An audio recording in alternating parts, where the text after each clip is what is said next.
In 1628, the proudest warship in Sweden's navy sailed a little more than a mile from her dock in Stockholm harbour, tipped over in a gust of ordinary wind, and sank to the bottom in full view of the crowd that had gathered to watch her leave. She had cost more than the crown could easily explain, and she never saw an enemy. This is a list about 50 mistakes like that one. Not clumsy accidents, but decisions made by clever, confident people that turned out to be extraordinarily expensive. Some cost a king his newest ship, some cost a country its treasury, some cost an ordinary person a fortune they could have kept simply by walking away a little sooner or a little later. None of these are stories about bad luck.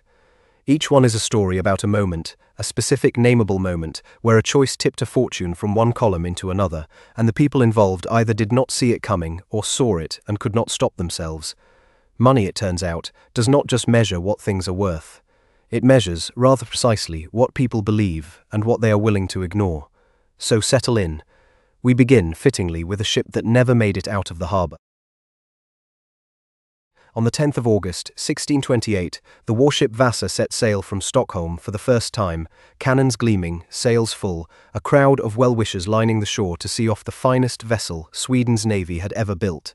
She had gone barely a quarter of a mile when a stronger gust filled her sails, and she began to lean. She kept leaning.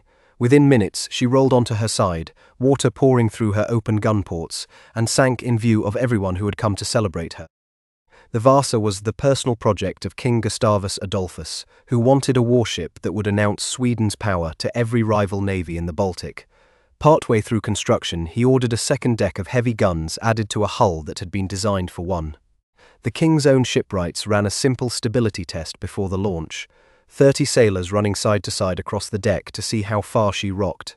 She rocked so alarmingly that the test was stopped after only a few runs, for fear the ship would capsize on the spot, tied to the dock.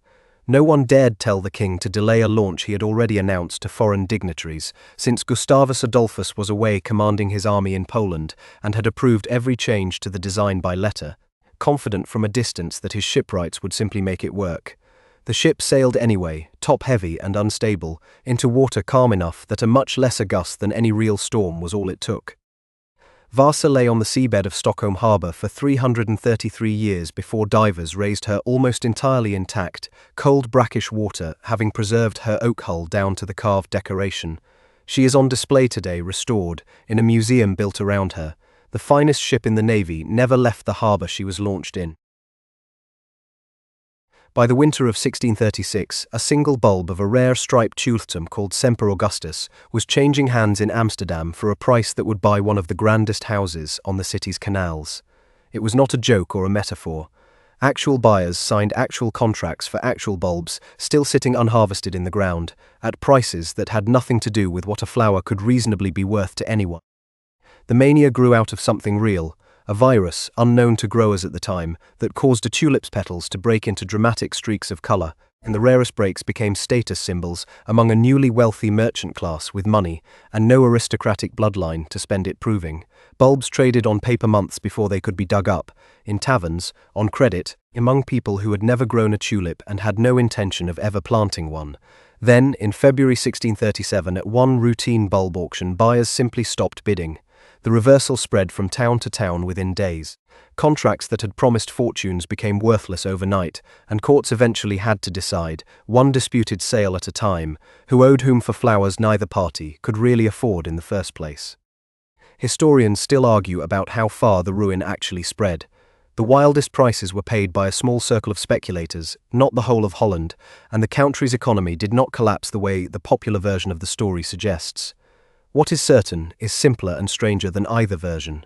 For one winter, in one city, a flower was worth more than a house, and everyone involved in the trade agreed that it was, right up until the morning they no longer did. The bulbs went back to being flowers. Isaac Newton, the mind behind the laws that predict the motion of planets and falling apples, owned shares in a company called the South Sea Company in the spring of 1720, and sold them that April for a tidy profit of about £7,000. Then he watched the price keep rising through the summer, watched friends and acquaintances grow richer by the week on paper, and in the end could not stand by any longer. He bought back in near the top. When the bubble burst that autumn, he lost around £20,000, several times what he had made selling early, and reportedly refused for the rest of his life to hear the company's name spoken in his presence. The South Sea Company itself had never done much actual trading.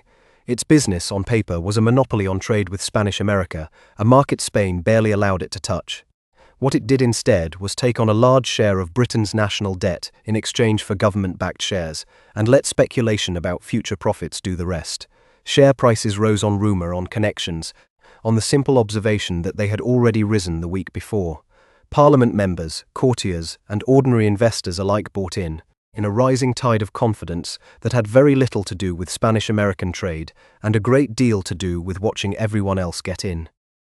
The collapse ruined enough well-connected people that Parliament spent years afterward passing laws meant to prevent a repeat. And for more than a century, British law treated new joint stock companies with open suspicion because of what happened this one autumn. Newton understood mathematics better than almost anyone alive. He did not, by his own later account, understand the pull of watching other people get rich, while he stood on the sidelines, holding cash and feeling, for a while, like the only person in London who had made a mistake.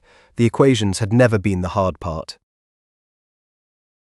When Mansa Musa, ruler of the Mali Empire, set out for Mecca in 1324, he travelled with a caravan historians still describe in superlatives: thousands of attendants, dozens of camels loaded with gold dust, and enough wealth that he could afford to be extraordinarily generous every single day of the journey. Passing through Cairo, then one of the great trading cities of the medieval world, he gave gold freely to the poor, to scholars, to anyone who asked, in quantities that seemed to have no bottom. Word of his wealth reached mapmakers as far away as Europe, who began drawing him, gold nugget in hand, onto maps of a continent most of them had never seen. Cairo's merchants and money changers were delighted for a while.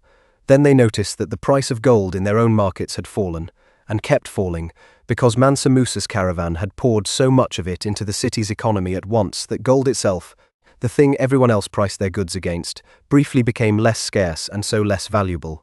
Chroniclers writing afterward describe gold prices in Cairo taking years to recover fully. A single act of generosity, performed by one very rich man passing through on his way to somewhere else entirely, had quietly reordered a regional economy.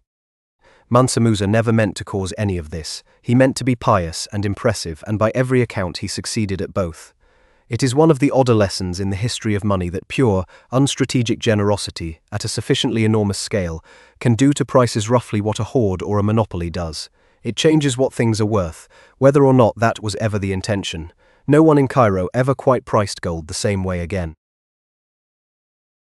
In 1716, a Scottish gambler and financial theorist named John Law talked his way into running France's money supply on the strength of one persuasive idea that a country did not need to back its currency with gold and silver sitting in vaults, so long as people believed the paper was worth something. For a few years it worked remarkably well. Law's bank issued notes. The French economy, starved of hard currency after years of royal war debt, began to breathe again, and Law himself became the most powerful financier in Europe.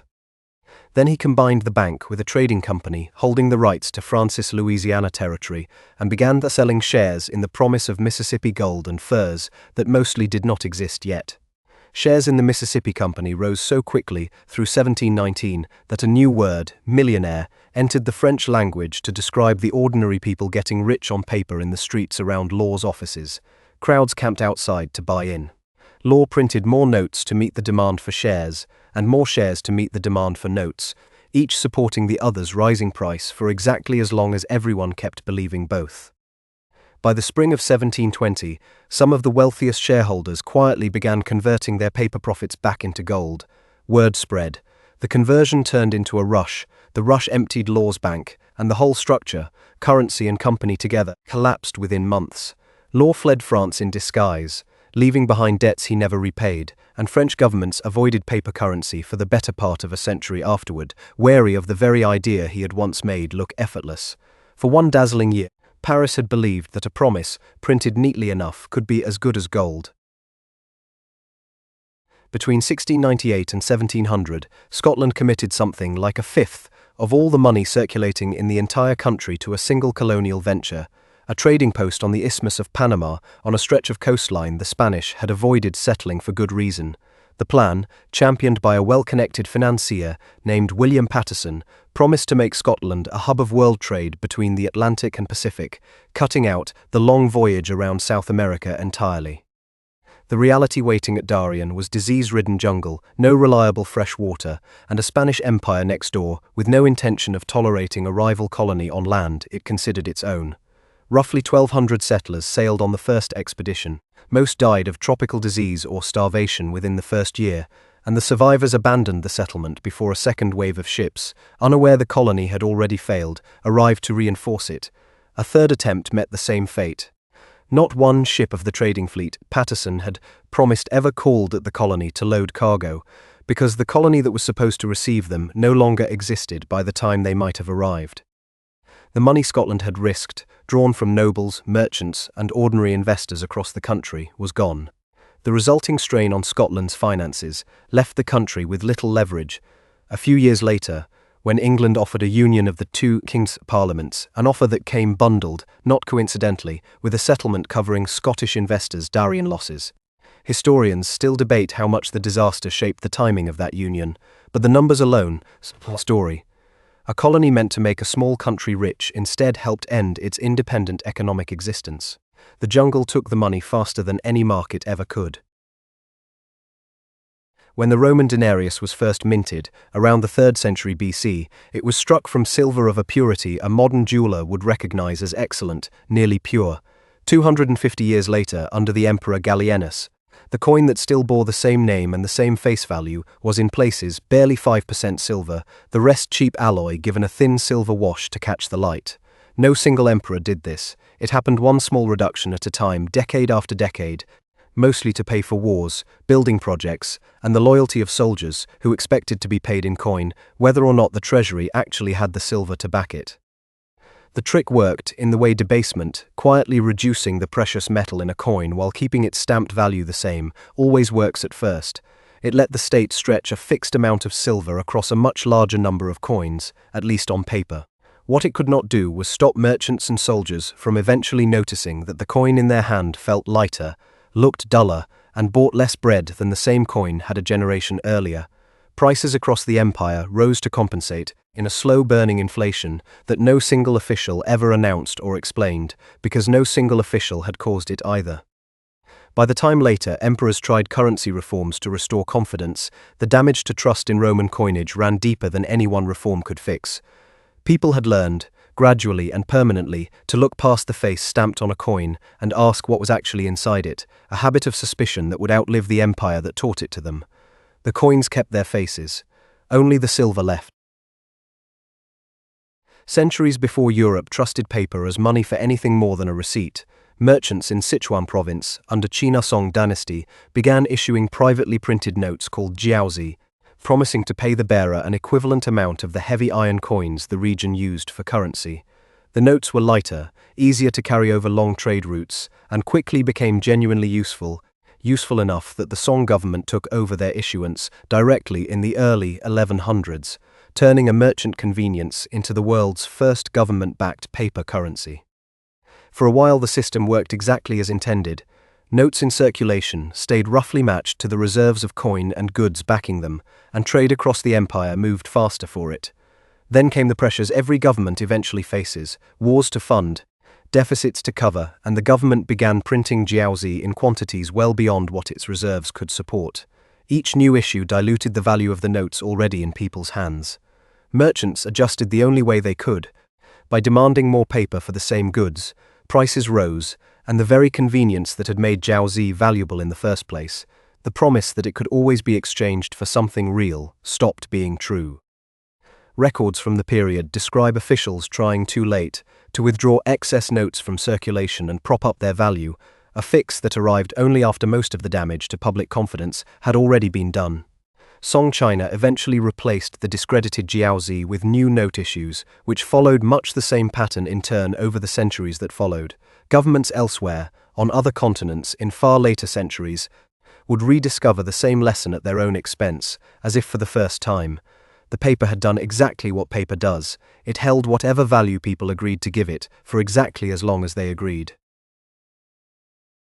Marcus Licinius Crassus was already the richest man in Rome, wealthy enough to have personally financed entire legions out of his own pocket, when he set his sights, in his 60s, on the one thing his money had never bought him: a great military triumph to match his rivals Pompey and Julius Caesar.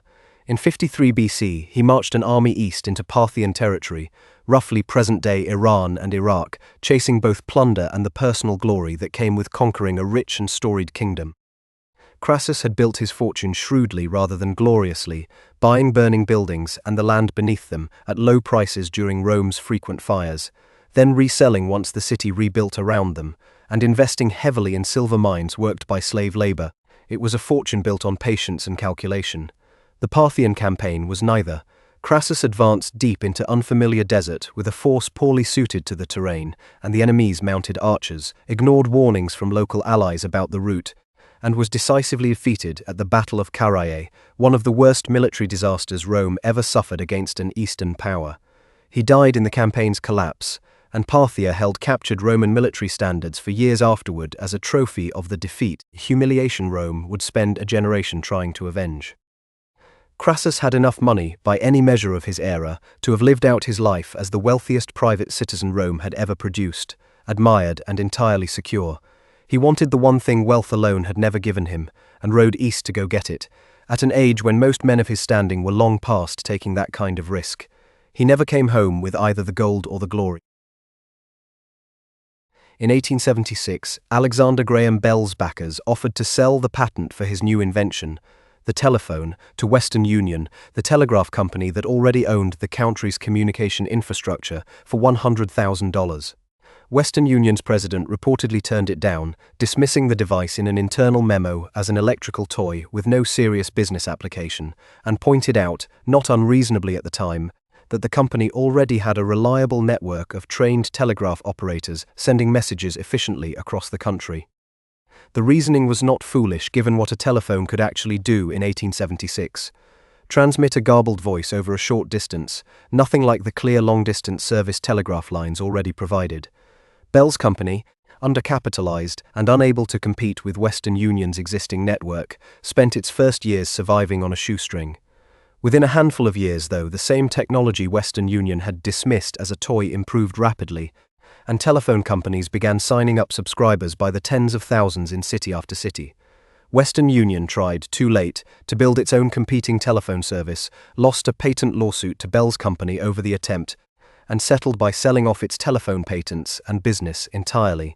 The small, undercapitalized company Western Union had once declined to buy for $100,000 grew, over the following decades, into the telephone monopoly that would eventually be worth many times what Western Union itself was ever worth, and spent the rest of the century watching telephone revenue overtake telegraph revenue for good.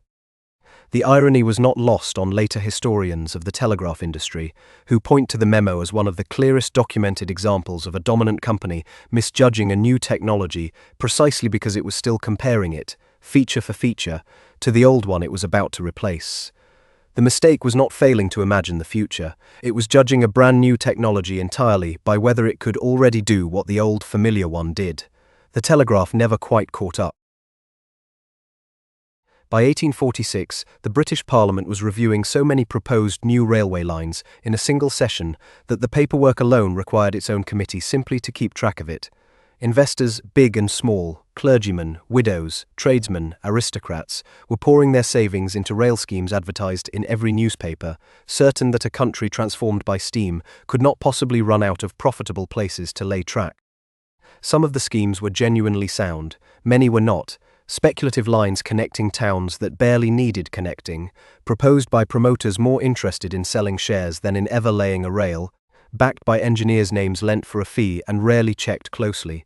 At the frenzy's peak, the total mileage of track proposed across competing schemes vastly exceeded anything Britain could realistically use, let alone profitably operate side by side. Newspapers that earned advertising revenue from railway share notices had little incentive to ask hard questions about which lines actually made sense.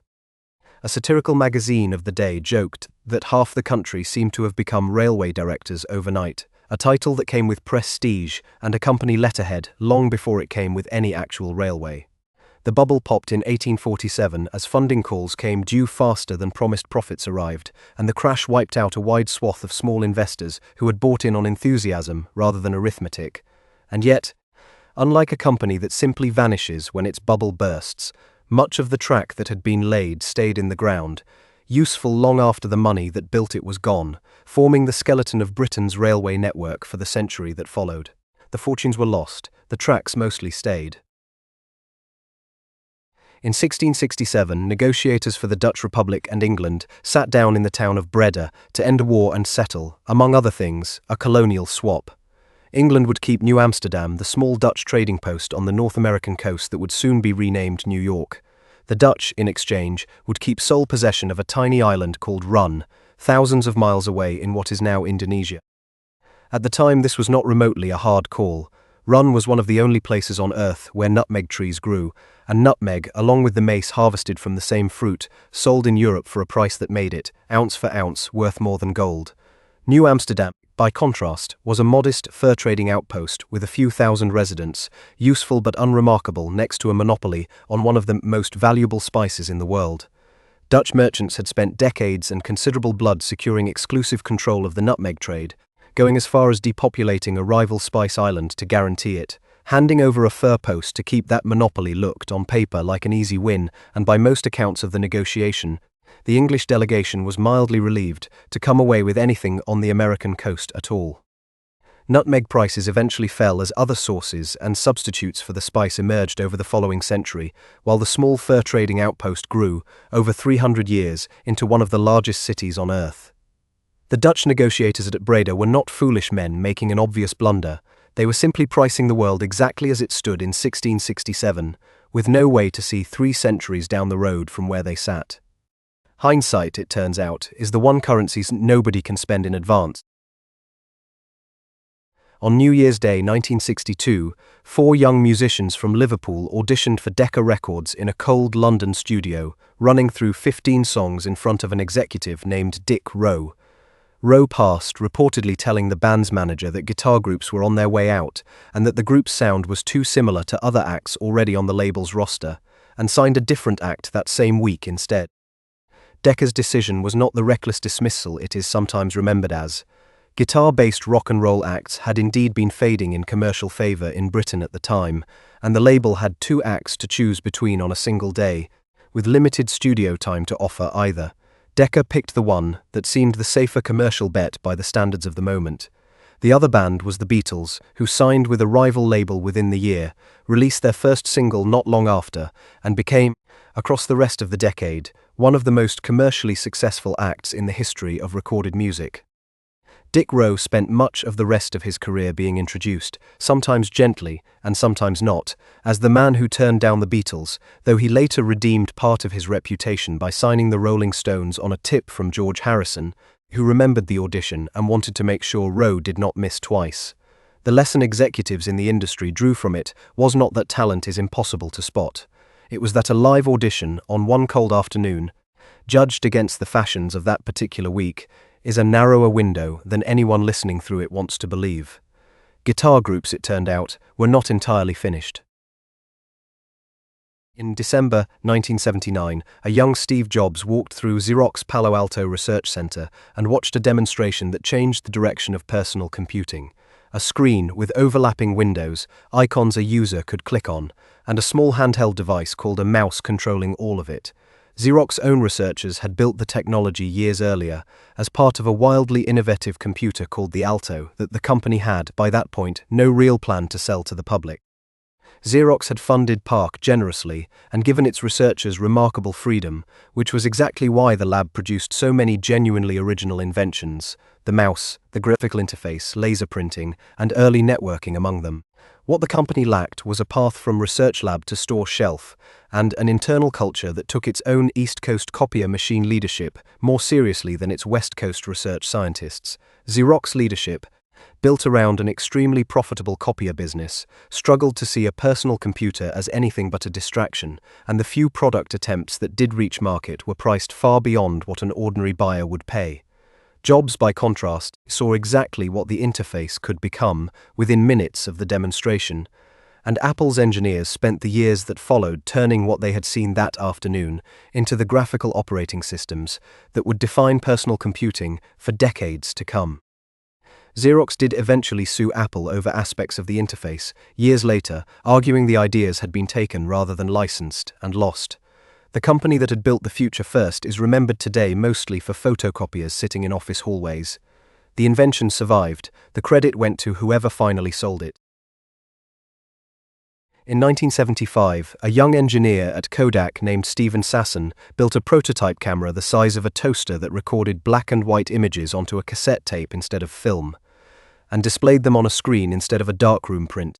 The image took 23 seconds to record and appeared, grainy and low resolution, on a television screen he had wired up specially to show it off. He brought it to his managers expecting excitement. What he got, by his own later recollection, was a polite but unmistakable request that he not mention it to too many people, because a filmless camera was, for a company that made most of its money selling film, not exactly welcome news. Kodak did not ignore digital photography entirely. It patented extensively, researched steadily, and even helped develop image sensors used in other companies' cameras over the following decades.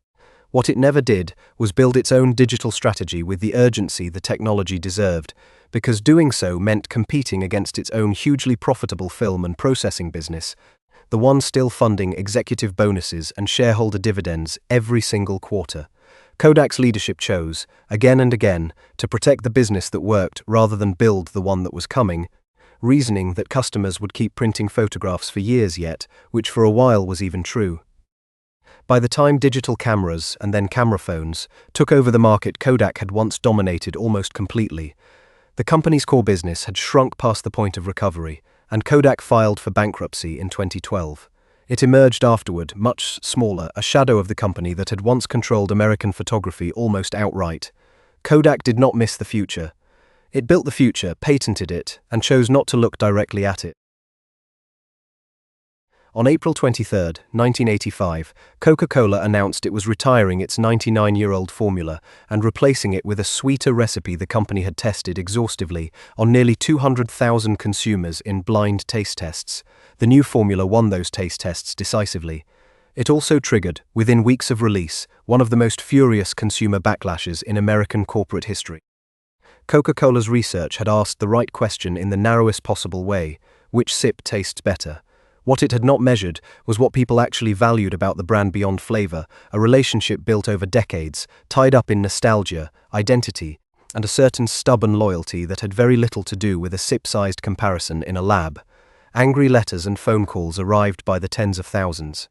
A group calling itself the Old Cola Drinkers of America organized protests and threatened a class-action lawsuit, and network news anchors covered the growing uproar with the same gravity usually reserved for actual national events. Rival Pepsi ran gleeful advertising practically thanking Coca-Cola for the gift.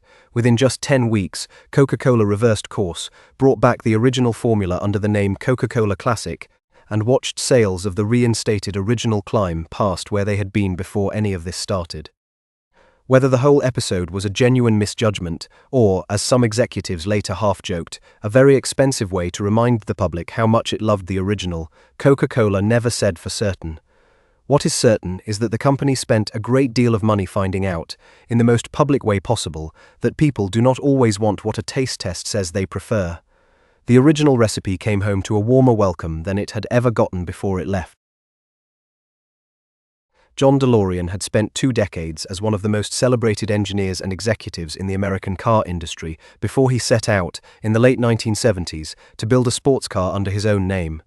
Stainless steel body panels, distinctive gull-wing doors, and his own reputation as the entire marketing pitch. To fund it, he secured tens of millions of dollars in loans and grants from the British government, which was eager to bring manufacturing jobs to a struggling, violence-scarred area of Northern Ireland, and built his factory there on the strength of star power and a persuasive vision rather than a finished road-tested design. The DeLorean Motor Company delivered its first cars in 1981, well behind schedule and over budget, into a recession that had sharply cut demand for a niche luxury sports car with an unusually high price tag. Quality problems dogged early production, and reviewers who had been won over by the design found the actual driving experience a disappointment against the car's own hype. Sales fell well short of what the company needed to cover its debts, and within about 2 years of that first car rolling off the line, the company collapsed into receivership, taking the British government's investment and roughly 2,000 jobs down with it. DeLorean himself was arrested soon after in an unrelated case, accused of trying to raise cash through a drug deal to save the company, though he was later acquitted after arguing he had been entrapped by investigators. The car itself, ironically, outlived the company by decades, turned into a pop culture icon a few years later by a Hollywood time travel film that needed a strange enough looking vehicle to make its plot believable. The company failed. The car became famous anyway.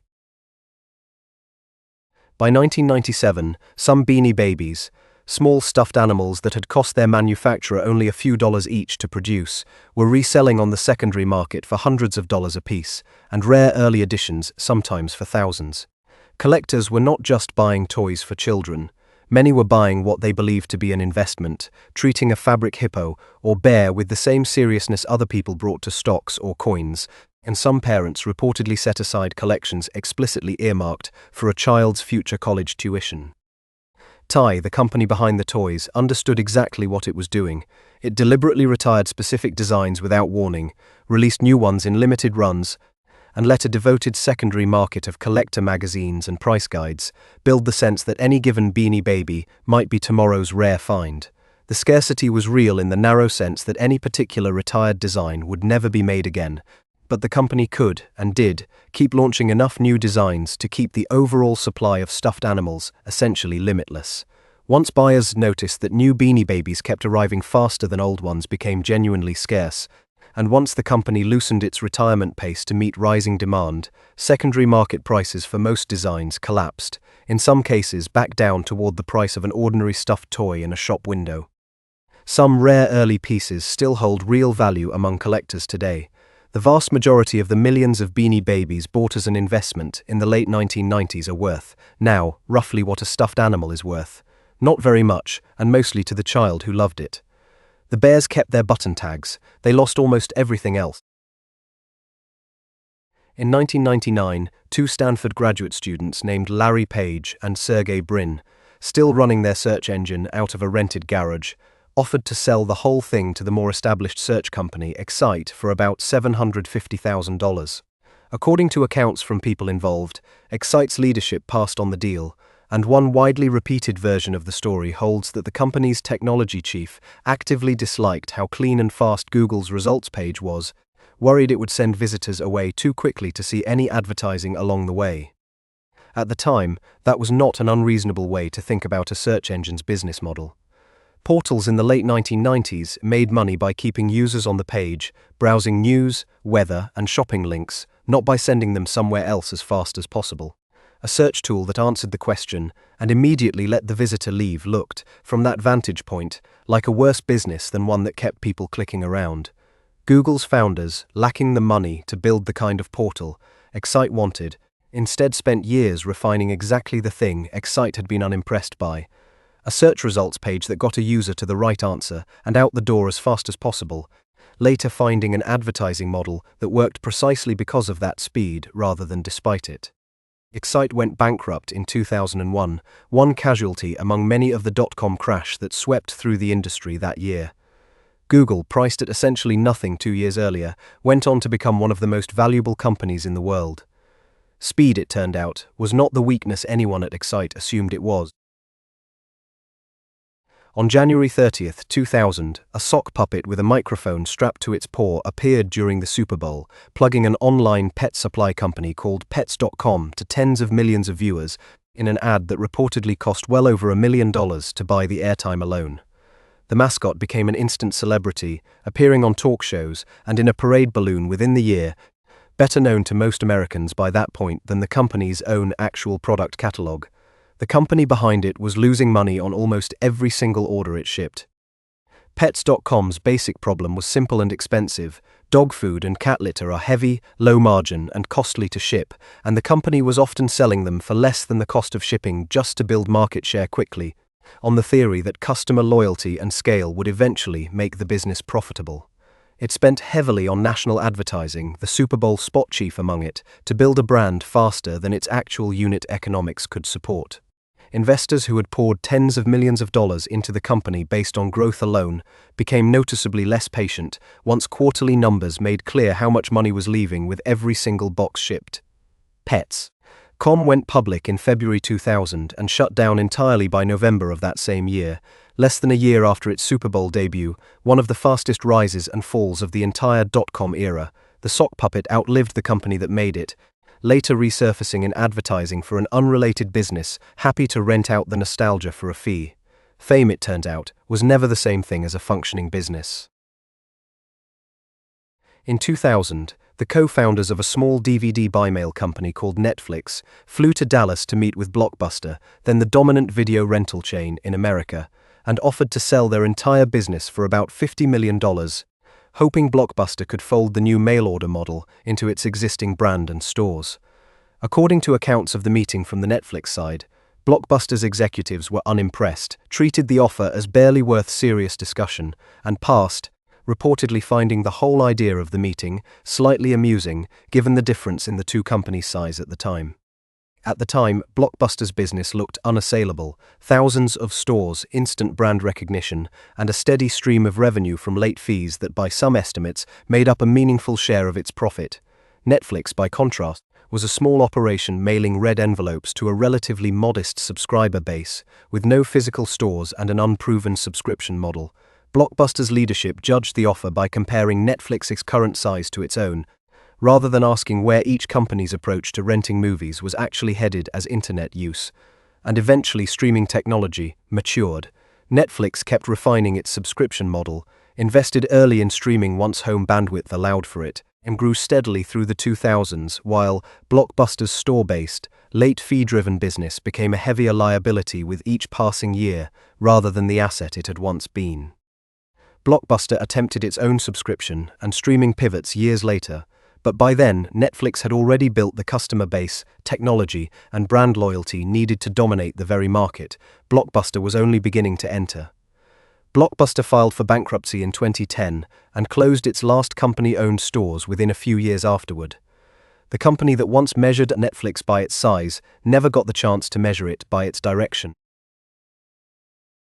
Enron spent the final years of the 1990s transforming itself from a mid-sized natural gas pipeline company into what Wall Street analysts described as one of the most innovative firms in America, reporting profits that rose steadily, year after year, from an increasingly complex energy trading business.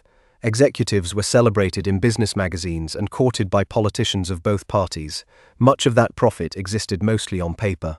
Enron's accountants had adopted a method that let the company book projected future profits from long-term energy contracts immediately, as if the money had already arrived, and had spun off large chunks of debt into separate partnerships structured so they did not have to appear on Enron's own balance sheet. For a while, the arrangement was self-reinforcing. Strong reported earnings kept Enron's stock price high. A high stock price made the off-book partnerships look creditworthy enough to keep absorbing debt, and executives were paid enormous bonuses tied to the very earnings figures the accounting was quietly inflating. Financial journalists eventually began asking simple, pointed questions the company could not answer clearly, questions as basic as how Enron actually made its money. Confidence collapsed within weeks once outside investigators started untangling the partnership structures, and Enron filed for what was then the largest bankruptcy in American history, wiping out employee retirement savings that had been heavily invested in company stock and costing thousands of jobs almost overnight. Enron's downfall led directly to new federal accounting and reporting laws intended to make this specific kind of hidden debt far harder to hide again, and turned the company's name into a byword for corporate fraud almost immediately. The company had not just misled investors, it had spent years quietly misleading itself about what its own numbers actually meant. In June 2002, an internal auditor at WorldCom named Cynthia Cooper and her small team uncovered nearly $4 billion in ordinary operating expenses that had been quietly reclassified on the company's books as long-term capital investments, a bit of accounting sleight of hand that turned a struggling company's real losses into a reported profit. WorldCom was, at the time, one of the largest telecommunications companies in the United States, and its stock had been a favorite of ordinary retail investors throughout the previous decade's technology boom. The mechanism itself was simple once explained. Treat routine costs, the everyday expense of running phone and internet networks, as if they were investments that would pay off gradually over many years, spreading the expense out on paper instead of recording it immediately. Doing so let WorldCom report profits in quarters, when by any honest accounting, it was actually losing money. Cooper's team pursued the discrepancy quietly and carefully, working nights to avoid tipping off the executives whose numbers they were checking, meeting some evenings in a locked conference room to compare figures away from prying eyes, before taking their findings to the company's board. Chief Executive Bernard Ebbers and Chief Financial Officer Scott Sullivan were both later convicted of fraud connected to the scheme. WorldCom's bankruptcy, filed weeks after the fraud became public, was at the time the largest in American corporate history, a record it held for less than a year before being overtaken by yet another collapse. Shareholders, many of them ordinary employees holding company stock in retirement accounts, lost the vast majority of what they had invested almost overnight. The numbers had looked healthy for exactly as long as no one outside the company checked what they were actually made of. In 1920, an Italian immigrant named Charles Ponzi began promising Boston investors he could double their money within 90 days by exploiting a tiny, genuinely real arbitrage opportunity in international postal reply coupons, a scheme technically legal but far too small in practice to support the returns he was offering, let alone the volume of money soon pouring in. Within months, thousands of investors had handed him what would amount to many millions of dollars in toe-days terms, drawn in by neighbors and friends who had already been paid their promised returns and could not stop talking about it. Ponzi paid those early returns, as promised, which was precisely the engine that kept new money flowing in. He was not paying investors from postal coupon profits, because there were nowhere near enough real coupons in circulation to generate anything like the returns he claimed. He was paying early investors with money deposited by newer investors, a structure that can only ever work for as long as new deposits keep outpacing withdrawals. A newspaper investigation into the mathematics of his supposed business, followed swiftly by a run of investors demanding their money back all at once, exposed the whole arrangement within months of it becoming a citywide sensation. Ponzi was convicted of fraud, and the scheme collapsed, owing far more than it had ever actually held, leaving most of his investors with nothing back at all. The specific postal coupon trick died with the case that exposed it. The underlying structure did not. It resurfaces in slightly different costumes in nearly every generation since, and it still carries his name. The trick was never the coupons. It was always just new money, quietly paying for old promises. In October 1907, two speculators attempted to quietly buy up enough shares of a company called United Copper to corner the market and squeeze anyone who had bet against its stock, a scheme that unraveled within days when it became clear they did not actually control as much of the stock as they believed. The failed scheme alone might have been a minor story. Instead, it triggered a chain reaction, because one of the men behind it was closely tied to a web of New York trust companies, lightly regulated banks that did not belong to the city's main clearinghouse system, and depositors began pulling their money out of any trust company, with even a rumored connection to the failed corner. Panic spread from trust company to trust company within days, each new run feeding suspicion about the next, until the entire American banking system, still without a central bank to act as a lender of last resort, teetered on the edge of a full collapse. The financier J. P. Morgan personally organized the response, gathering the heads of the country's major banks and trust companies into his own private library and pressuring them, through the night on more than one occasion, into pledging enough of their own money to backstop the weakest institutions and stop the runs. The panic passed within weeks, largely because one extremely wealthy private citizen chose to act as a central bank the country did not yet have. Congress, uneasy at how much the country's financial stability had depended on one man's private judgment and personal library, created the Federal Reserve System 6 years later. A single failed bet on copper had come within days of taking the whole system down with it. Stock speculation on borrowed money, known as buying on margin, had become so common by the autumn of 1929 that a modest dip in prices was all it would take to trigger a wave of forced sales, as brokers demanded more collateral than borrowers actually had. Confidence had been building for years on the simple observation that stocks had gone up almost every year of the decade, an observation that felt, to a great many ordinary investors climbing into the market late, less like a risk than a formula. When prices did begin to slip that October, the margin calls arrived exactly as the mechanics of the system dictated, forcing sales that pushed prices down further, triggering more margin calls, in a loop that fed on itself for days. On October 29th, a date remembered afterward as Black Tuesday, more changed hands than the exchange's paper-based systems could even properly process.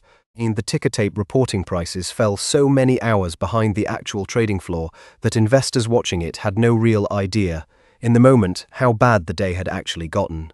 Billions of dollars in paper wealth evaporated within the week, hitting banks that had lent against those same stocks and ordinary families, whose modest savings had been placed in the market on the promise of steady, low-risk growth. The crash alone did not cause the Great Depression that followed it, but it removed, almost overnight, both the capital and the confidence that might otherwise have cushioned the economic troubles already brewing underneath the decades-long boom. The market had believed, for the better part of a decade, that it could not seriously go down. October proved otherwise in a single week. Prices in Germany were rising so quickly by November 1923 that workers were paid twice a day and rushed to spend their wages on lunch break, before the money lost meaningful value by evening. Photographs from the period show children stacking worthless banknotes like building blocks, and diners reportedly paying for a meal at the price quoted when they sat down, rather than the higher price printed on the bill, by the time they finished eating. The immediate trigger was straightforward. Germany, saddled with enormous war reparations after the First World War, and unable to raise enough in taxes or loans to cover them, printed money to pay its bills instead. Once inflation began accelerating, workers and businesses adjusted their expectations upward faster than the government could respond, and the government kept printing to keep pace with prices it was itself pushing higher, a spiral that fed on its own momentum for the better part of a year. Wages nominally rose into the trillions of marks, savings accounts built up over a lifetime became worthless within months, and Germans who had done everything conventionally prudent, saving steadily, avoiding debt, found that prudence itself had been the mistake this particular year. A currency reform in late 1923 finally stabilized prices by introducing an entirely new currency backed by land and industrial assets rather than the discredited mark. The hyperinflation left a lasting mark on German economic culture and policy for the rest of the century, a lingering wariness of inflation that historians still trace directly back to this one catastrophic year, decades later, in ways that shaped entire generations. For a few months, the paper itself had become worth more as kindling than as money. For nearly 2 decades, investors who managed to get into Bernie Madoff's fund considered themselves fortunate, not just for the returns, which were remarkably steady year after year regardless of what the broader market was doing, but for the access itself, since Madoff's fund was selective, exclusive, and built on the kind of quiet reputation that seemed more trustworthy than any amount of advertising could have bought. Madoff himself was a respected figure on Wall Street, a former chairman of the Nasdaq Stock Exchange, which only added to the sense that his fund was as safe as money could be. None of the steady returns were real. Madoff was not investing the money at all in any meaningful sense. He was depositing it and paying out fabricated, suspiciously consistent statements to clients, funding withdrawals with new clients' deposits in the same basic pattern Charles Ponzi had used nearly a century earlier, just dressed in a Wall Street office and audited by a tiny accounting firm operating out of a small strip mall. The fraud survived for as long as it did, partly because the returns were unusually steady rather than unusually large, a choice that made the whole operation look conservative and credible rather than suspicious. It finally collapsed in December 2008, when the broader financial crisis pushed enough clients to request withdrawals at once that Madoff no longer had enough new money coming in to cover them. Losses across Madoff's client list ran into the tens of billions of dollars, in some of it belonging to charities and pension funds that had trusted his reputation without ever fully understanding how the fund actually made its money. The steadiness was the tell. Real markets are never quite that calm. Lehman Brothers had survived the Civil War, 2 world wars, and the Great Depression across more than 150 years in business, a track record its executives cited often as evidence of the firm's resilience. In September 2008, it filed for the largest bankruptcy in American history, over $600 billion in assets, inside the span of a single weekend.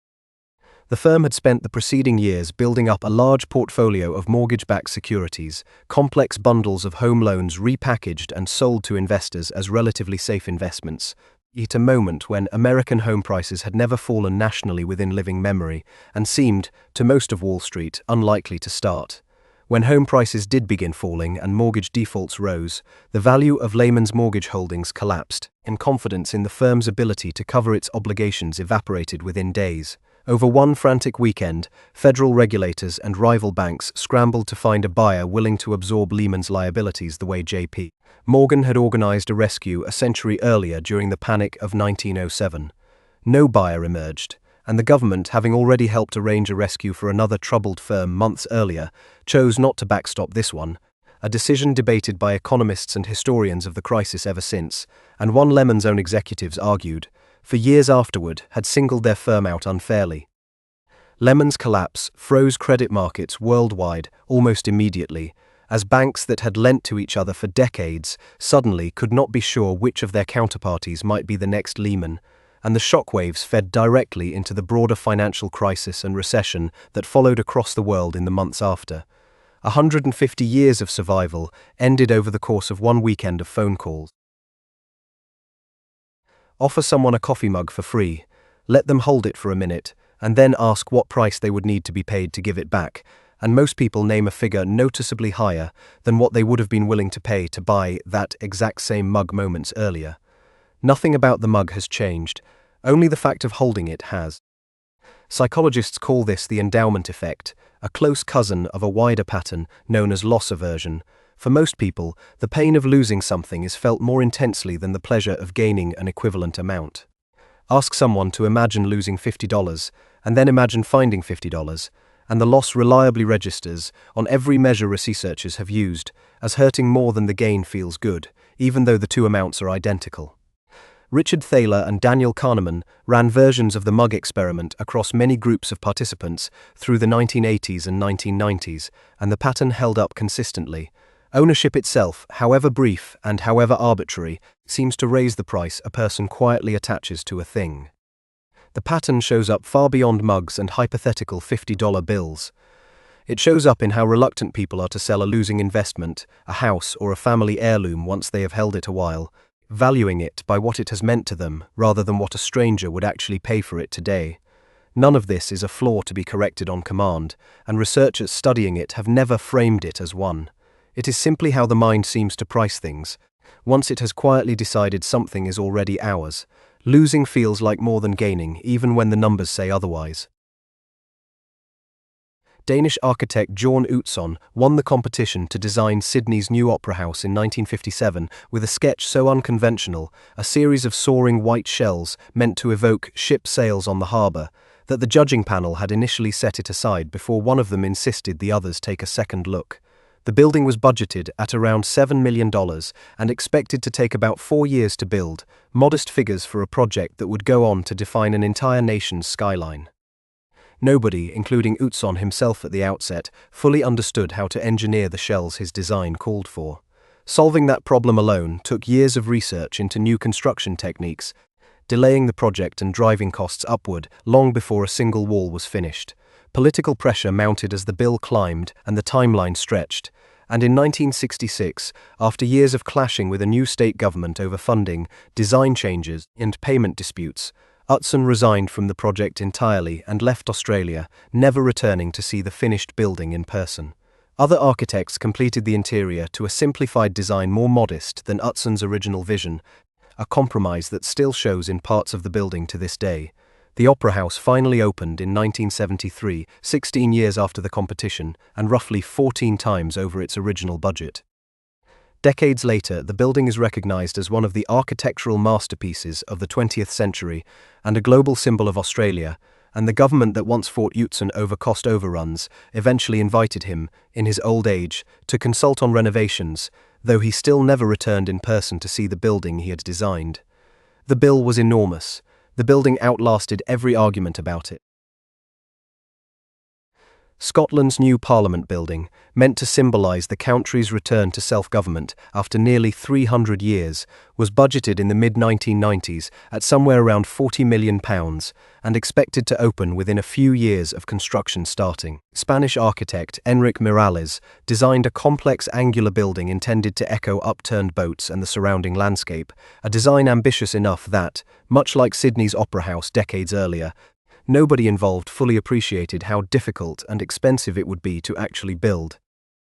Cost climbed steadily through the project for a familiar mix of reasons: a design that kept being refined and altered even as construction was already underway, disputes between the architects and contractors over who bore responsibility for delays, and a construction schedule compressed by political pressure to show visible progress on a national symbol.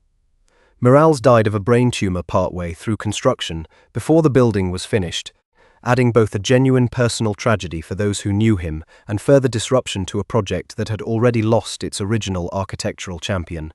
An investigation launched afterward, a formal public inquiry, found no evidence of corruption, concluding instead that poor project management, unclear lines of authority, and a fundamentally underscoped original budget were responsible for the overrun. The building finally opened in October 2004, 3 years late, and at a final cost estimated at roughly £400 million, about 10 times the original figure, prompting years of political embarrassment before opinion around the building itself gradually warmed. The building has since won architectural awards and a genuine following among Scots who once resented every headline about its price tag. Scotland got its parliament. It simply took considerably longer and cost considerably more than anyone had promised at the start.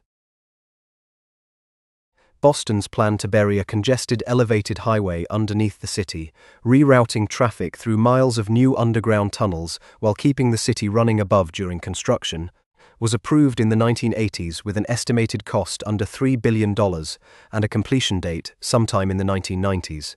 It became, by the time crews finally finished, one of the most expensive public works projects in American history, both in the sheer scale of the engineering involved and in how badly the numbers ended up missing their original mark. The project's ambition was genuine, threading new tunnels beneath a dense, historic city, under an active harbour, around subway lines and building foundations, without shutting the city down while doing it, was a genuinely difficult engineering problem with no easy shortcuts available. Delays compounded through the 1990s and 2000s as crews encountered unexpected underground conditions, design changes accumulated, and construction dragged on for nearly 2 decades past the original timeline. The final price tag, including financing costs on the debt used to fund it, is often estimated at somewhere over $14 billion, more than 4 times the initial projection. In 2006, a concrete ceiling panel in one of the new tunnels came loose and fell, killing a woman riding through in a car with her husband, a tragedy that triggered fresh investigations into the quality of the tunnel's construction and further damaged public confidence in the project. The tunnels do work, and traffic through central Boston did improve once they opened. The bill and the fact that not every part of the work had held up as promised took much longer to settle than the debate over which color to paint the new surface park built above it. The city got its tunnels. It also got a very long invoice. Andrew Jackson distrusted paper money and the loosely regulated state banks that issued it enough that in 1836, near the end of his presidency, he issued an order called the Specie Circular, requiring that federal land purchases be paid for in gold or silver coin rather than banknotes. His goal was to cool down a wave of speculative land buying across the American frontier that Jackson believed was being fueled by banks printing far more paper currency than they actually held in reserve. The land speculation itself was real and by many contemporary accounts genuinely reckless. Settlers, investors, and outright speculators had been borrowing heavily to buy government land on the expectation that prices would keep climbing indefinitely as the country expanded westwards. When Jackson's order suddenly required hard coin instead of paper for these purchases, demand for actual gold and silver spiked at exactly the moment many state banks discovered they held nowhere near enough of either to meet it. Banks across the country began suspending payments in specie, credit tightened sharply, land prices collapsed, and the resulting panic, arriving just weeks into the presidency of Jackson's hand-picked successor, Martin Van Buren, tipped the United States into a depression that dragged on for roughly 6 years. Historians still debate how much of the blame belongs to Jackson's policy specifically versus a wider speculative bubble that was likely to burst on its own eventually. What is not disputed is the scale of the aftermath, a depression severe enough to shape American banking and land policy debates for decades afterward. A policy meant to cool down speculation ended up popping the whole bubble at once, all in a single stroke of a pen. The Confederate States of America needed to pay for a war from almost the very first days of its existence in 1861, without the tax base, gold reserves, or credit access of an established, internationally recognized government, and it chose, like governments in similar binds before and after it, to simply print paper money and declare it legal tender. Confederate Treasury notes carried no meaningful backing beyond a promise to pay after an eventual Southern victory, a promise whose value depended entirely on an outcome that grew less likely with each passing year of the war. As the war dragged on and the Confederacy's military position worsened, the government printed more and more notes to cover mounting expenses it had no other way to fund, and prices across the Confederacy rose accordingly, first gradually and then dramatically. By the final year of the war, prices in the Confederacy had risen to many dozens of times their pre-war level, and merchants increasingly demanded payment in gold, goods, or Union currency, rather than accept Confederate notes at anything close to their printed value. When the Confederacy formally surrendered in 1865, its currency did not gradually decline in value the way a struggling nation's money typically does. It simply stopped being money at all, overnight, because the government that had issued it and promised to eventually redeem it no longer existed. Confederate banknotes today survive mostly as collectibles, bought and sold by historians and enthusiasts for a small fraction of their printed face value, a curious inversion of the very inflation that destroyed their worth the first time around. The notes had promised payment after victory, defeat made that promise, and the paper itself worthless in a single afternoon. Revolutionary France needed money urgently in 1789, having inherited a mountain of royal debt and a tax system already stretched to its limits by decades of war spending. The National Assembly's solution combined two problems into what looked, at first, like one elegant answer. The revolutionary government had just seized enormous amounts of land from the Catholic Church, and it began issuing a new paper currency called the assignat, technically a bond backed by the promise that holders could eventually exchange it for parcels of that seized land. The first issues of assignats worked reasonably well, trading close to their face value and helping ease the government's immediate cash crisis and giving buyers of confiscated land a straightforward way to pay for it. The temptation, once the mechanism proved useful, was almost impossible for a cash-strapped revolutionary government fighting wars on multiple fronts to resist. Print more assignats to cover the next round of expenses, and the round after that, far beyond what the actual supply of confiscated church land could plausibly back. Each new issue diluted the ones already in circulation, and by the mid-1790s the assignat had lost the overwhelming majority of its original value, spawning both runaway inflation in everyday prices and a thriving black market in gold and silver coin that the government tried, largely without success, to suppress by decree. France abandoned the assignat entirely in 1796, replacing it with another paper currency that fared little better at first, and did not fully stabilize its money until introducing more conservatively managed currency reforms years later under Napoleon. The land backing the assignat had been real. Printing far more paper than that land could ever cover was the part that was not. Howard Hughes accepted a wartime contract in 1942 to build an enormous flying boat capable of carrying dozens of troops and their equipment across the Atlantic, avoiding the German submarines that were sinking cargo ships by the hundreds. Because wartime rationing had made aluminum scarce, the contract required the aircraft be built almost entirely from wood, an unusual choice for something meant to be the largest airplane in the world, with a wingspan longer than a football field. The project fell years behind schedule, plagued by the sheer novelty of engineering a wooden aircraft at that scale, and by Hughes' own exacting, often obsessive personal involvement in every design decision. By the time it was finally completed in 1947, the Second World War it had been built to help win was already 2 years over, and the original military need for the aircraft no longer existed. A Senate investigation into wartime spending had already begun examining the enormous cost overruns and lengthy delays on the project, treating it as a symbol of wasteful defense contracting. Hughes, testifying before the committee, promised that the aircraft would fly, and shortly afterward personally piloted it himself on its one and only flight, about a mile, at low altitude, over the harbor at Long Beach, California, in front of journalists and onlookers who had gathered expecting nothing more than a taxi run. The aircraft, nicknamed the Spruce Goose by critics though it was built mostly of birch, never flew again. Hughes had it preserved in a climate-controlled hangar at his own considerable expense for the rest of his life, unwilling to see the project simply scrapped despite never using it for anything further. He had built the largest airplane ever flown, to prove it could be done, and then never asked it to do anything else.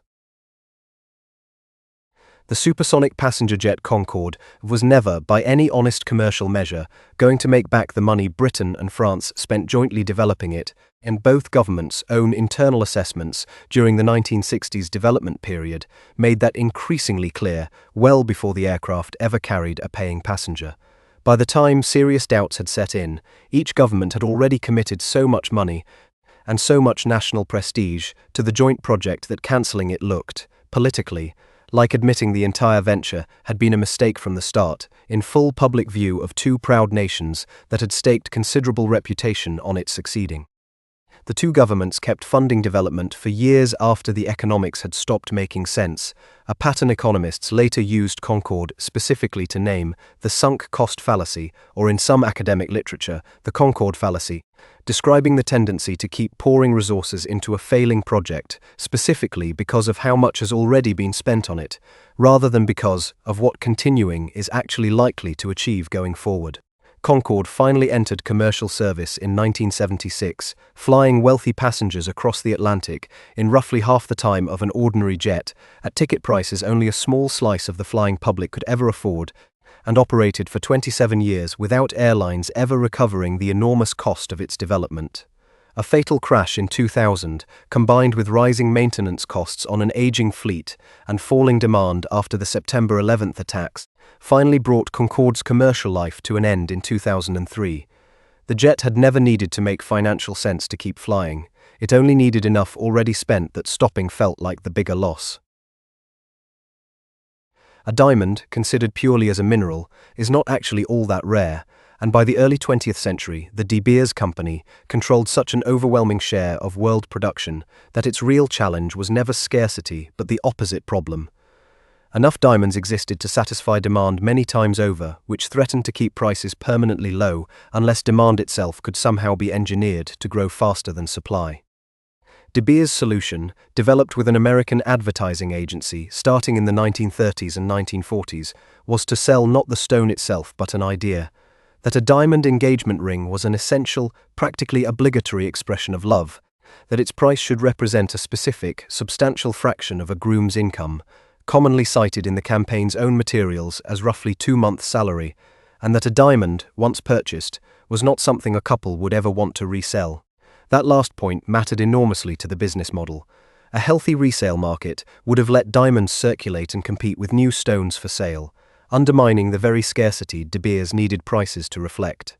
The campaign succeeded on a scale its own creators likely never anticipated, reshaping marriage customs across large parts of the world within a few decades, and embedding an invented tradition so thoroughly that many people today assume diamond engagement rings are ancient, rather than a 20th century marketing invention with a fairly well-documented start date. De Beers' market dominance has weakened considerably since, as new sources of diamonds, and more recently, laboratory-grown stones entered the market, but the custom it built has proven far more durable than the company's own market share. The rarity was manufactured. The tradition it built turned out to be the more durable invention of the two. At its peak in the late 1600s, the Dutch East India Company, known by its Dutch initials VOC, controlled its own private army and navy, ran its own colonies, minted its own coins, and generated profits from the spice trade so enormous that some later economic historians have estimated its total value, adjusted for the size of the economy it operated in, at a figure comparable to or exceeding the most valuable companies in the world today. By any measure available in its own era, it was the largest, richest, and most powerful commercial enterprise that had ever existed. The company's decline unfolded gradually over its final century, driven less by any single dramatic failure than by a slow accumulation of ordinary problems: costly wars defending its trade routes and colonial possessions, Corruption and mismanagement among officials stationed far from any real oversight back in Amsterdam, rising competition from rival European trading companies, and shifting global trade patterns that gradually made its original spice monopoly less central to world commerce than it had once been. The company kept paying out generous dividends to shareholders even in years when it was quietly losing money, borrowing to cover the difference rather than admit the business had weakened, a habit that only deepened its underlying debts year after year. By 1799, after decades of mounting losses hidden behind those dividend payments, the VOC was formally dissolved by the Dutch government, its remaining assets and considerable debts absorbed by the very state that had once profited so richly from its charter. The most valuable company the world had ever seen did not collapse in a single crash. It simply ran out of road, one quiet year at a time. Malcolm Bricklin, an entrepreneur who had already built and lost one car company, importing an unusual sports car years earlier, spotted an opportunity in the mid-1980s in a cheap, boxy little hatchback built in communist Yugoslavia called the Yugo, and arranged to import it to the United States, starting in 1985 at a price under $4,000, dramatically less than any other new car sold in America at the time. The Yugo's entire pitch was the price. Bricklin's marketing leaned hard into the idea of a genuinely new car within reach of buyers who had only ever been able to afford used ones, and initial sales were strong enough that the car briefly became a minor cultural phenomenon, discussed on late-night television and covered by national news as a curiosity. What the low price did not include was much in the way of reliability, safety, or build quality, corners that were far easier to cut than the sticker price itself. Reviewers and owners alike quickly reported frequent mechanical failures, a timing belt prone to snapping, and crash test results that ranked among the worst of any car sold in the country. Consumer publications that had initially covered the Yugo with cautious curiosity turned openly critical within a couple of years, and the car became a fixture of comedy routines and worst cars ever lists that have outlived the company itself by decades. Import volumes collapsed through the late 1980s as the car's reputation caught up with its sales figures, and the company that brought the Yugo to America folded entirely by the early 1990s, alongside a separate bankruptcy of Bricklin's importing operation. The car had been built entirely around one number on the sticker. Every other number, it turned out, mattered too. Two of Hollywood's most experienced media executives, Jeffrey Katzenberg and Meg Whitman, raised roughly $1.75 billion from major studios and investors to launch Quibi in 2020, a streaming service built entirely around short 10-minute episodes designed specifically to be watched on a phone during brief windows of downtime, a commute, a line at the store, a work break, the small scraps of unclaimed time in a busy day. The premise rested on a specific bet about how people actually used their phones, and on a viewing habit, the daily commute, that had been reliable for decades. Quibi launched in April 2020, just weeks after much of the world had entered lockdown in response to a global pandemic, and the commutes, waiting rooms, and idle in-between moments the entire product had been designed around simply stopped existing for most of its intended audience overnight.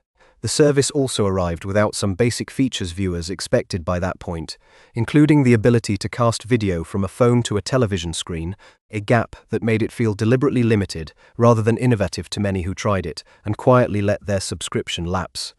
Subscriber numbers came in far below projections, and despite additional marketing spending and feature updates in the following months, the company could not close the gap between the money already committed and the audience actually showing up.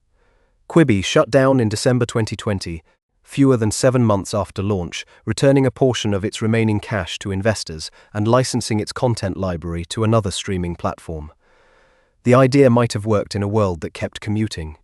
The bet was made just before that world briefly stopped. WeWork's founder Adam Neumann described his office leasing company in investor pitches not as a real estate business but as a technology platform elevating the world's consciousness, language that helped the company attract investment at a private valuation reaching around $47 billion by early 2019, an enormous figure for a business whose core activity was signing long leases on office buildings and subdividing the space into shorter-term memberships for other companies. That basic mismatch, a real estate business collecting technology company valuations, held up reasonably well as long as WeWork stayed private and could describe its own growth largely on its own terms. It began to unravel almost immediately once the company filed paperwork in 2019 to go public, a process that requires far more detailed financial disclosure than private fundraising ever had. Outside investors and analysts reading the filing for the first time saw a company losing enormous sums of money with no clear timeline to profitability, unusual related party transactions benefiting Neumann personally, and governance arrangements that gave him outsized personal control over a company that was not, in any meaningful sense, actually his alone anymore. The public offering was withdrawn within weeks under the resulting scrutiny. WeWork's valuation collapsed by more than 4/5 in a matter of months, and Neumann was pushed out of the company he had founded, departing with a substantial personal payout negotiated as part of his exit. WeWork itself survived in reduced form for several more years before eventually filing for bankruptcy in 2023, restructuring around a far smaller and more conventional version of the same basic office leasing business it had started with. The valuation had rested on a story. Public scrutiny simply asked to see the numbers behind it. Nelson Bunker Hunt and his brother William Herbert Hunt, heirs to one of the largest oil fortunes in Texas, began quietly buying enormous quantities of silver in the mid-1970s, worried about inflation eroding the value of paper money, and convinced that silver, a real physical asset, offered a safer place to park their family's wealth. What began as a hedge against inflation gradually turned into something closer to an attempt to corner the entire world silver market. The brothers, along with wealthy partners from the Middle East, kept buying through the late 1970s, often using heavily borrowed money and futures contracts that let them control far more silver than they could have purchased with cash alone, and their sustained demand helped drive the price of silver from around $6 an ounce to nearly $50 an ounce by January 1980. As prices climbed, commodity exchanges grew alarmed at how concentrated ownership of silver futures had become in so few hands, and changed their trading rules specifically to make it harder to keep buying on margin the way the Hunts had been doing. Silver prices collapsed by more than half in a single day at the end of January 1980, a crash still remembered in commodity markets as Silver Thursday, as the new rules forced the brothers to sell into a market with far fewer buyers than the one they had spent years building up. The Hunts owed hundreds of millions of dollars they could not immediately cover, narrowly avoided a broader financial crisis only through an emergency loan arranged by a consortium of banks, and spent years afterward in litigation and eventual personal bankruptcy, working through what remained of the debt. An inflation hedge had grown, quietly and gradually, into a bet large enough to threaten the very market it was meant to protect them from. Word that gold had been discovered at a sawmill in California in January 1848 spread slowly at first, then exploded across the country and the world within a year, drawing something like 300,000 people to California by the early 1850s, most of them men who had left homes, farms, and jobs behind on the strength of stories about fortunes waiting to be pulled out of the ground. The overwhelming majority of those who made the journey found conditions far harsher and gold far scarcer than the stories back home had suggested. Claims worth panning had mostly been staked by the time later arrivals reached California. Mining itself was grueling and often dangerous work, and the cost of basic supplies in boomtowns far from established farms and shops was inflated well beyond what most miners had budgeted for. The overwhelming majority of 49ers, as they came to be called, either broke even or lost money on the venture once travel costs, living expenses, and time away from previous work were counted against whatever gold they actually found. Meanwhile, a different group of people made reliably good money throughout the rush.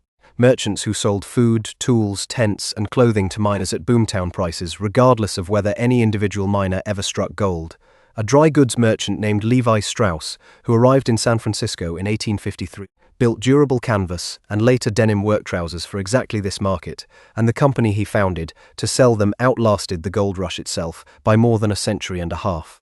The gold rush made a small number of miners rich and a much larger number of merchants steadily, reliably comfortable. Chasing the gold was a gamble, selling the shovels was simply a business. The mountain of Potosi, in what is now Bolivia, contained so much silver that Spanish colonists who began mining it in 1545 built one of the largest, most populous cities in the world at the time high in the Andes around its base, a settlement that for a period rivaled the size of London or Paris, despite sitting at an altitude where crops barely grow. Silver from Potosi flowed steadily into the Spanish treasury for the better part of 2 centuries, funding armies, palaces, and wars across an empire that stretched from the Americas to the Philippines. The mining itself relied on a brutal forced labor system that conscripted indigenous workers and later enslaved Africans into conditions that killed enormous numbers of them over the mine's long operating history. Human cost historians consider central to the story rather than incidental to it.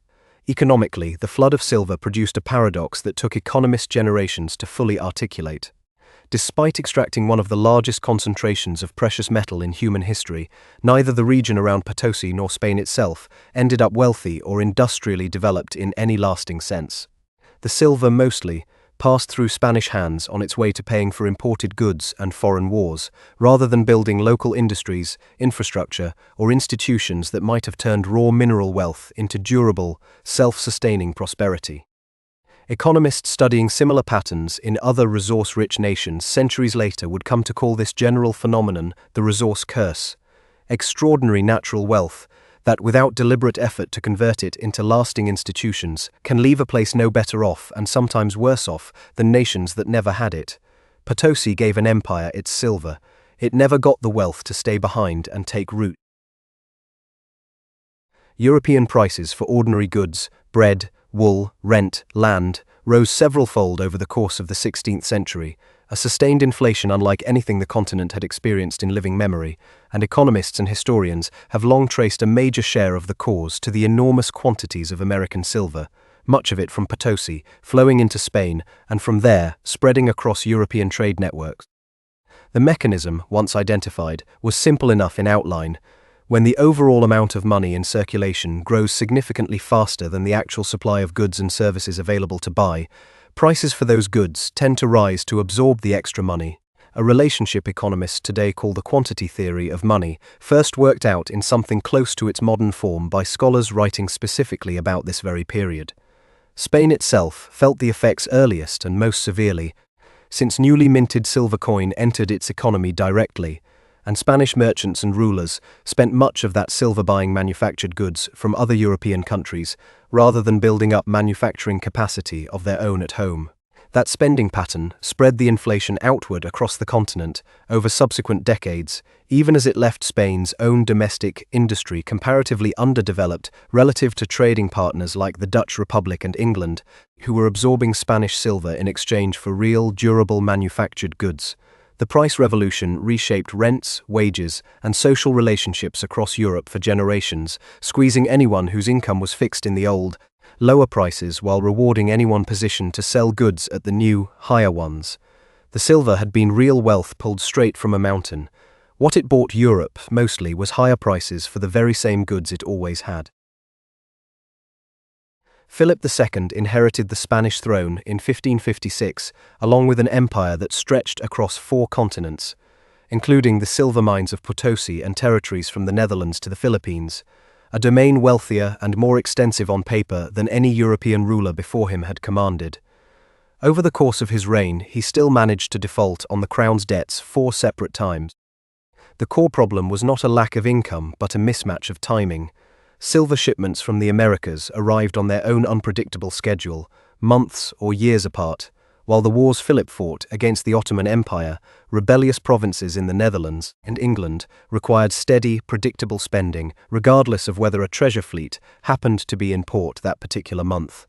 To bridge the gap, the Crown borrowed heavily from banking families based in Genoa, pledging future silver shipments as collateral for loans it needed immediately, a system that worked reasonably well until wars ran longer or shipments arrived later than expected, at which point the Crown simply stopped paying its creditors and negotiated new terms from a position of open default. Each default rattled the Genoese bankers, who nonetheless kept extending credit, afterward because Spain's silver mines, whatever the immediate cash problem, remained too valuable a long-term relationship to abandon entirely. Spain's later economic historians have pointed to this pattern, extraordinary resource wealth paired with chronic, repeated sovereign default, as an early and particularly stark illustration of how badly resource income and spending discipline can come apart even at the very top of an empire. Philip ruled more silver than any king before him and still could not always pay his own bills on time. The wealth was never really the problem. The gap between when it arrived and when the bills came due was. Secretary of State William Seward negotiated the purchase of Alaska from Russia in 1867 for about $7.2 million, a deal that Russia, eager to sell a distant territory it worried it could not defend, and hoped might strengthen ties with the United States against rival European powers, was glad to conclude. American newspapers at the time were considerably less enthusiastic, mocking the purchase as Seward's folly and Seward's icebox, portraying it as an expensive frozen wasteland with little practical use to a country still recovering from civil war. The ridicule was not entirely unreasonable given what was actually known about Alaska in 1867, a vast remote territory with a small population, an unforgiving climate, and no obvious economic value beyond fur trading, which was itself already in decline. Congress approved the funds only narrowly, and the purchase remained a source of political mockery for years, cited regularly as an example of wasteful government spending on land nobody particularly wanted.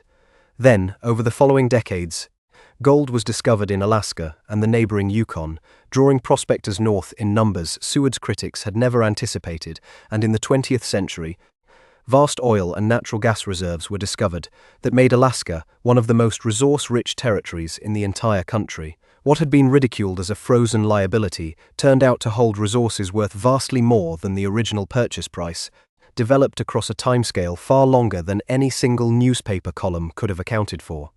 Seward himself did not live to see gold or oil discovered in the territory he had been mocked for buying, and died still associated, in the popular press of his own era, with a costly and foolish deal. The word mistake, it turns out, is sometimes just a verdict rendered too early to actually be one. A derivatives trader working in Barings Bank's Singapore office, Nick Leeson, made a small, unremarkable trading error in 1992, the kind of routine mistake that happens constantly in fast-moving markets, and instead of reporting the loss immediately as bank procedure required, hid it in an internal account originally created to cover minor client-side errors, intending quietly to trade his way back to even before anyone noticed. He did not trade his way back to even. He traded larger and larger positions, trying to recover the original loss, and each new loss, hidden in the same account, grew the problem he was trying to solve rather than shrinking it. Barings, founded in 1762, and one of the oldest and most respected merchant banks in Britain, had financed the Napoleonic Wars and the Louisiana Purchase, and counted the British monarchy among its historic clients. But its internal controls failed to catch what Leeson was doing for years, partly because he held both the trading and settlement roles that were meant to check each other, an arrangement his managers never corrected despite clear internal warnings. By early 1995, the hidden losses had grown to roughly £827 million, considerably more than the bank's entire capital reserves, discovered only when an earthquake in Kobe, Japan, moved markets in a direction Leeson's concealed bets could not survive, and the scale of the losses finally became impossible to hide any further. Barings collapsed within days of the losses coming to light and was sold to a Dutch bank for a single symbolic £1, its clients and deposits transferred intact, but its 233-year independent existence ended for good. Leeson was arrested, extradited, and served several years in prison before being released. The first loss had been small enough to hide in an afternoon. By the time anyone looked properly, it had grown large enough to end a bank older than most countries. The ship that opened this list is still there, in a museum in Stockholm, exactly as it was pulled from the harbour floor. Masts gone, hull intact, cannon ports still open the way they were the afternoon the water came through them. Visitors walk around it slowly, the way you might walk around anything enormous, and slightly embarrassing, that someone once believed in completely. 50 mistakes is not very many, set against the actual number history could offer. Every era has its own version of the Tulip, the bank vault, the ship built one deck too tall. The details change. Paper money instead of coin, a streaming app instead of a trading company, a phone instead of a telegraph. The shape underneath rarely does. Someone believes with total sincerity that this time is different, that the ship will hold, that the price will keep climbing, that the numbers on the page mean what they appear to mean. Sometimes they are right. Alaska was eventually, though it took decades and 2 separate minerals to prove it. Most of the time, the story ends the way this list has, over and over, quietly, expensively, and usually only obvious afterward. None of this is really about money, not underneath it. It is about how confident a person can feel, right up until the moment a fact arrives that confidence had no room for. the gold that flooded Cairo, the bulb that stopped being worth a house, the trader who thought he had one more trade to make it back. Money simply happens to be where the feeling shows up most clearly, in numbers precise enough to be measured, in losses specific enough to be told as a story a few centuries later. The vasa still sits where the divers found her, and every so often, according to the museum that houses her now, a visitor standing in front of the hull asks quietly whether anyone ever figured out who exactly was supposed to say no. No one ever fully did.